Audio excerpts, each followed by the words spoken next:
মানে উৎসুক হয়ে থাকি এবং একটা স্টেটে এক একভাবে কিন্তু পালন করা হয়।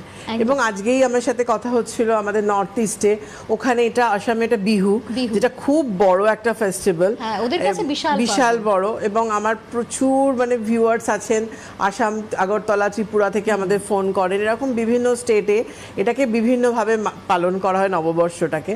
তো সেই ক্ষেত্রে দেখো এই সময় মানে প্রবলেম তো সারা বছর আছে, এবং আজকেও ফোন নেব অবশ্যই আপনার স্কিন হেয়ারের যে কোনো প্রবলেমের জন্যই। কিন্তু আমার মনে হলো নতুন বছরটাকে আরও রঙিন করার জন্য ওশিয়া হার্বালসের কালার্স রেঞ্জ একদম আইডিয়াল টপিক হবে। কারণ আমরা ধরো নববর্ষের দিন যতই প্রবলেম থাকুক না কেন, নিজেকে সুন্দর করে কিন্তু একটু সাজাতে চাই।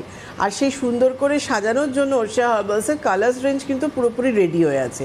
এখানেও আপনারা ফোন করে বলেন যে কিভাবে মেকআপ করব, কারণ বৈশাখ মাস আসা মানেই, পড়া মানেই বিয়ের মরশুম শুরু হয়ে গেল। এখন পরপর 4টে মাস, বৈশাখ, জ্যৈষ্ঠ, আষাঢ়, শ্রাবণ, পুরোপুরি বিয়ের মরশুম।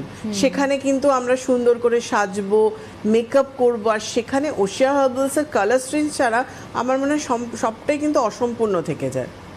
এবং লাস্ট ওয়ার্কশপে একজন আমার কাছে এসেছিলেন, তিনি স্কিন হেয়ার দেখানোর পর তিনি বলেন, আমার না মে মাসের এই তারিখে আমার ছেলের বিয়ে, তো আমার বৌমার কমপ্লেক্সানেই এখনই আপনি বলে দিন যে কি কম্প্যাক্ট ইউজ করবে কিংবা কি ফাউন্ডেশন ইউজ করবে।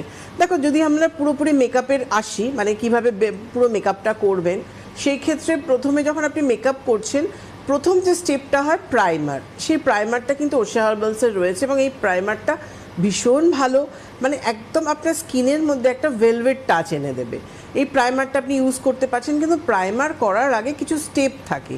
প্রথমত আপনাকে স্কিনটা ক্লিন করে নিতে হবে, সেটা ওশিয়া হার্বালসের আপনি যে কোনো ফেস ওয়াশ আপনি যেটা ইউজ করেন সেটা দিয়ে ফেসটা ক্লিন করুন, কিংবা আপনি ওশিয়া হার্বালসের যে ক্লিনজারটা ইউজ করেন আপনার স্কিন টাইপ ওয়াইজ, যদি আপনার নর্মাল টু ড্রাই স্কিন হয় তাহলে ওশিয়া হার্বালসের টার্মারিক ক্লিনজিং লোশন, আর যদি নর্মাল টু অয়েলি স্কিন হয় তাহলে বেসেল ক্লিনজিং লোশন, এটা দিয়ে ফেসটা ক্লিন করে নিন।